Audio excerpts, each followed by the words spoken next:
Hello, this is John from caveofprogramming.com, and in this tutorial we're going to look at the wildcard character in regular expressions in Perl.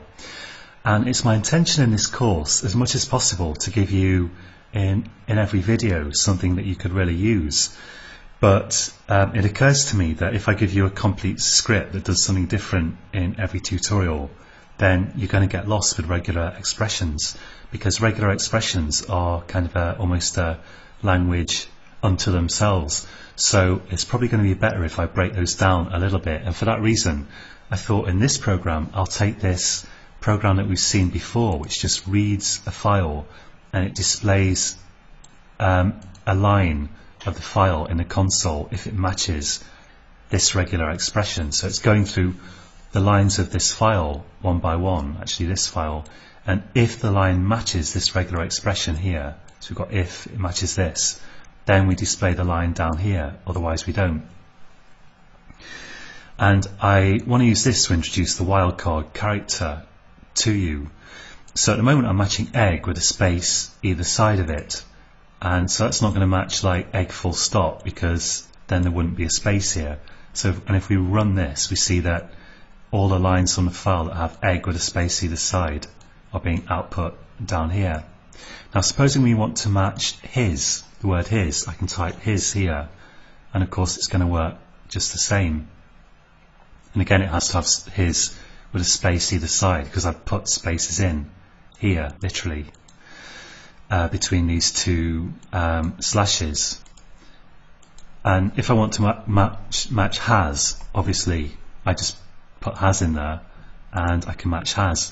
Now supposing I want to match his or has, and in fact let's supposing I want to match any three-letter word starting with H ending in S and with some character in the middle, I can just put a dot in there. And in regular expressions in Perl and Python and Java and a whole bunch of languages, in fact I think pretty much in regular expressions in general, dot means any character at all. So if I run this now, I'm going to get a bunch of lines that have somewhere in them something like his, or possibly has. We've probably got a has in there somewhere. There's a has, and there's a his in this one, and in this one there's a his, and so on. His, has, you get the idea. So dot can match any character at all. And in fact, dot, it won't just match letters or numbers, it will match literally anything. It will even match a space. So if I put h.s.g, that would match, well, let's see, what does it match actually, if anything? Let's run it. I don't think that does match anything. Supposing I want to match has gone, then I could say h.s dot g, right? So that should match has g from has gone, but maybe there aren't any occurrences in there. Let's try this and see if this matches anything. Okay, nothing. Well, I'll try something simpler, like supposing I want to match I had.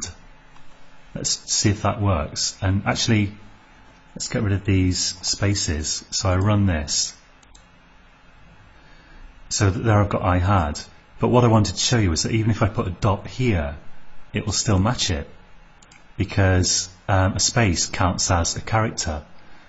Basically any single space, whether it's blank or it's got any character at all in it, whether it's an apostrophe or a letter or anything, will be matched by a dot. So if I could put dot here, and that will also match I have as well as I had, because that could be a V.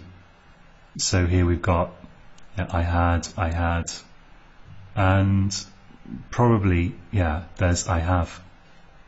So the take-home message is pretty simple. Dot matches absolutely any one space character whatsoever.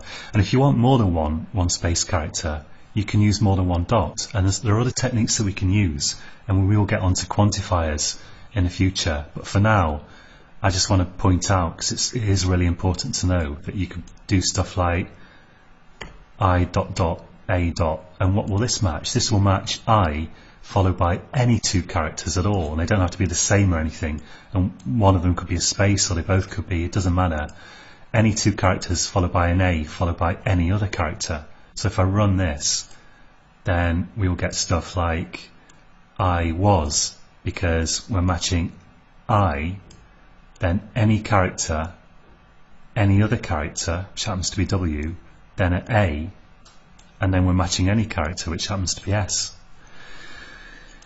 So that's it for this tutorial. You can use whole strings of dots to match anything you like, and we're going to move on to looking at stuff like capturing the results of what you've actually matched, so you can find out what has actually been matched, and quantifiers, which enable you to specify how many of a thing you should match in a very flexible way. And you can find this code on caveofprogramming.com, and until next time, happy coding.